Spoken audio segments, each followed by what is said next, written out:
The soft chime of my phone pulled me from the quiet hum of my apartment. I glanced at the screen. Birthday party for Emily this Saturday. Are the kids coming? The text was from Jenna, my old friend, the same friend who had scoffed at my children years ago, saying they don't matter compared to her daughter's celebrations. My chest tightened, the memory sharp and unwelcome. I smoothed the silk of my blouse, feeling its cool touch under my fingertips, and looked out the floor-to-ceiling window at the city below. Everything seemed perfectly in place, the sun bouncing off glass towers, the distant hum of traffic. But inside, my thoughts churned. Pride, hurt, a touch of amusement at how life had a way of circling back. I let my fingers hover over the reply button, hesitating. Part of me wanted to ignore it entirely, but curiosity and maybe a tiny spark of vindication won. I couldn't help but remember the long nights, the sacrifices, the moments I had felt invisible to the people I once trusted.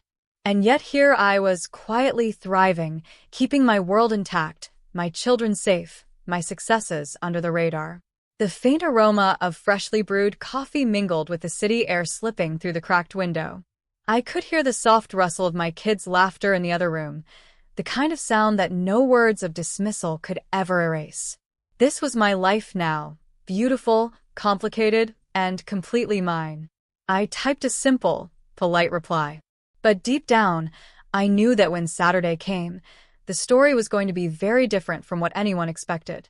Years ago, I was younger, more vulnerable, and far less sure of myself. I remember standing in Jenna's living room, my two kids clutching my hands, while she held her perfectly wrapped gift for Emily. Her eyes flicked past my children as she said, with a hint of disdain, "Honestly, your kids don't really matter. It's Emily's day, you know?" I felt my throat tighten, my hands trembling as I gripped the tiny fingers that had trusted me to shield them from hurt. A lump rose in my throat, and for the first time in a long while, I wondered if I even had the right to show up, to try, to belong. The sting of rejection was sharper than I expected, not just from her, but from a deeper part of myself that had hoped for inclusion, for validation, for a sense of normalcy. As I left that party, I felt small, invisible, and painfully aware of how little control I had over my circumstances. But then, in the quiet of my car, I remembered the words my grandmother had whispered to me a week earlier. "You don't need anyone's approval to shine. Protect your heart, and the rest will follow." I reached into my bag and touched the small locket she had given me. The one she said carried strength for the days you feel powerless. That night, I promised myself something I had never dared to before. I would stand on my own, and I would make my life one that no one could dismiss. It wasn't about revenge, it was about proving, first to myself and then to the world, that our worth isn't measured by someone else's approval. I started making small changes, late-night classes, freelance projects, learning skills I had once thought were out of reach. Every small victory felt like a brick in the foundation of a future that belonged to me and to my children. The memory of Jenna's words still burned, but it no longer had the power to break me.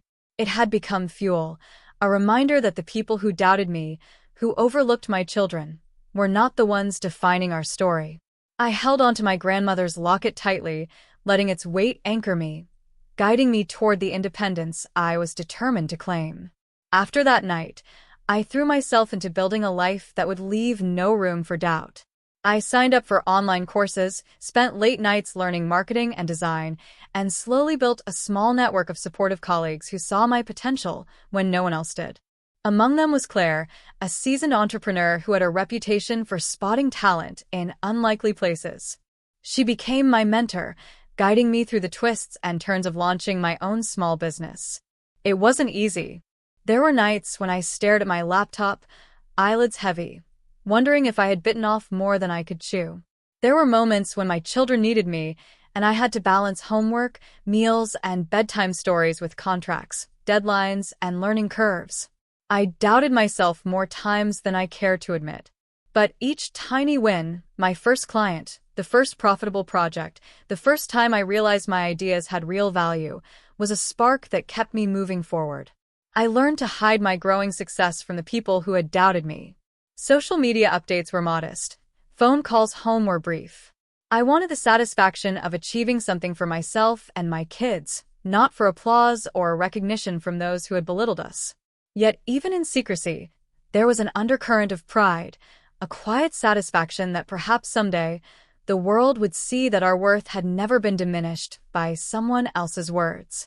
There were days filled with frustration, software glitches, client cancellations, and the gnawing fear of failing publicly, but I refused to let them define me.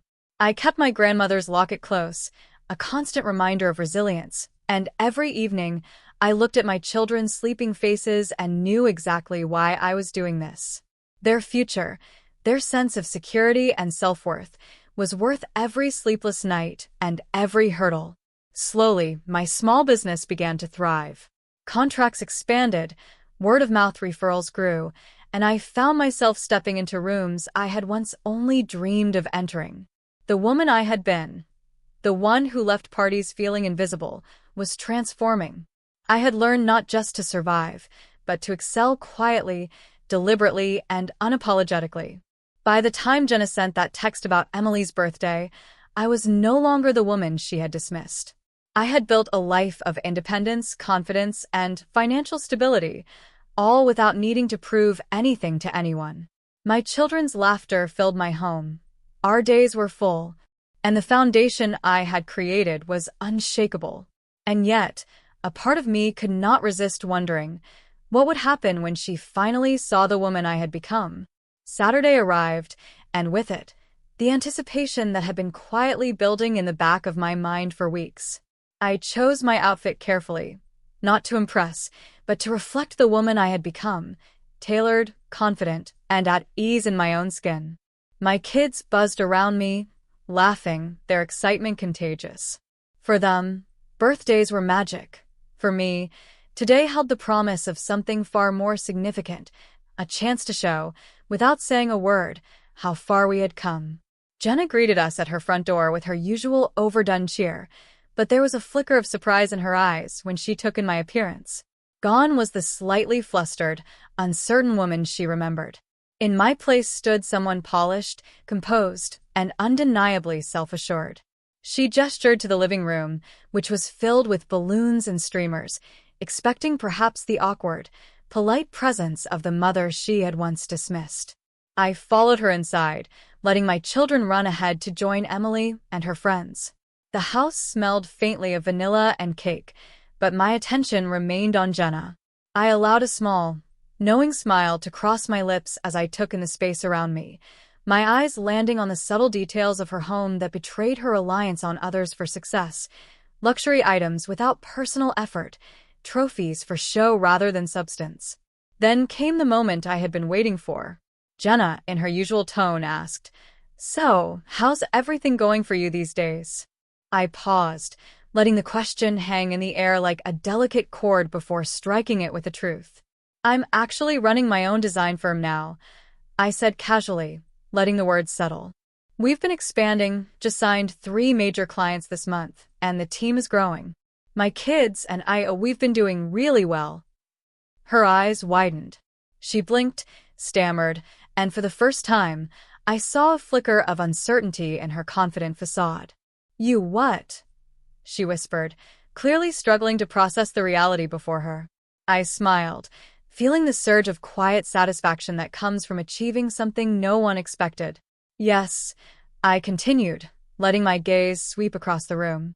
"And these aren't small wins. We've been building something meaningful, hard work, long nights, learning from mistakes. And yes, my kids are central to everything we do." For the first time, Jenna's smile faltered, replaced by the unmistakable mix of disbelief, shame, and awe. She had expected the same old me, someone deferential, overlooked, easily dismissed, but that woman no longer existed. My success was tangible, undeniable, and intimately tied to the love and dedication I had poured into my children. The room fell quiet, the children's laughter in the background a soft, triumphant soundtrack to the revelation.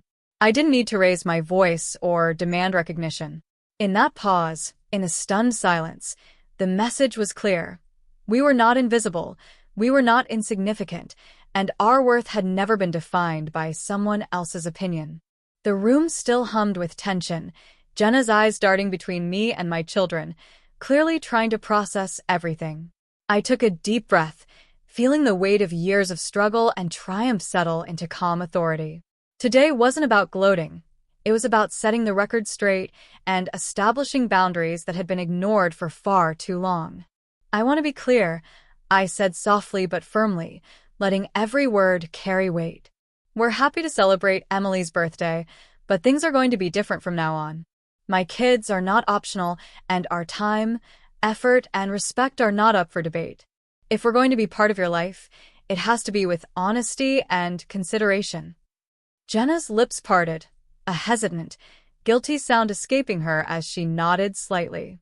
I continued, "And if you truly want to be part of our lives moving forward, there are a few conditions. First, no more dismissive comments about my children or anyone else's. Second, if we spend time together, it must be meaningful, not just for appearances. Third, I want to see effort on your part to support others, not just yourself.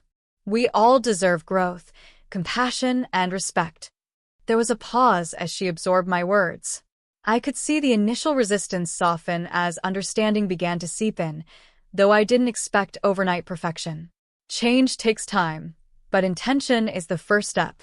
I looked around at the room, at my children laughing with Emily now, and felt a quiet swell of satisfaction. "I'm not here to punish anyone," I said, my voice warm but unwavering. "I'm here to guide us all toward healthier relationships. We can celebrate, support each other, and grow, but only if we honor what matters most: respect, effort, and genuine care." For the first time, Jenna's posture relaxed, though the humility in her eyes was palpable. She had been confronted not with anger, but with truth and strength. It was a lesson that couldn't be ignored. The power dynamic had shifted, and I was no longer the woman whose feelings could be dismissed or overlooked. I turned my gaze to my children, who were oblivious to the adult tension but radiating pure joy. They had witnessed resilience in action, even if they didn't fully understand it yet. And I realized something profound.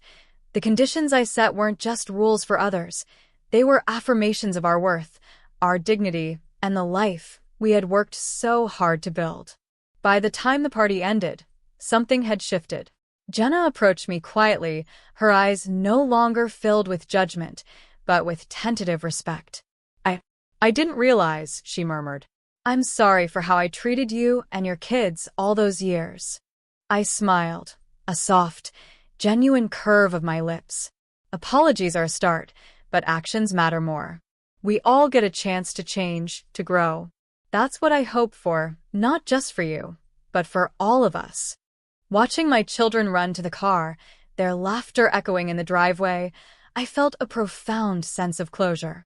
The pain of the past, the humiliation, the dismissals, the nights I doubted myself, had been transformed into strength, independence, and resilience.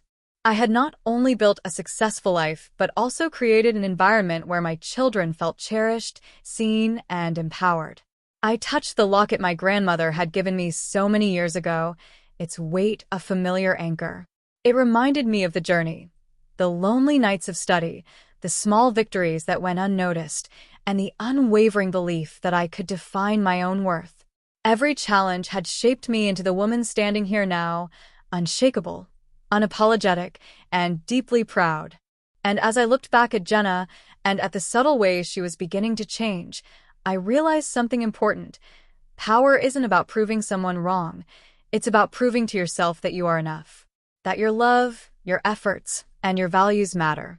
That sometimes the people who doubted you most become witnesses to your triumph, and in that witnessing, they learn their own lessons.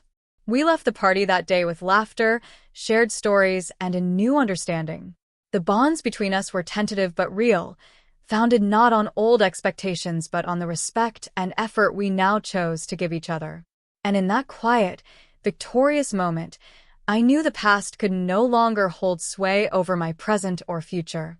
My kids, my accomplishments, and the life I had carved out were proof that resilience and love prevail.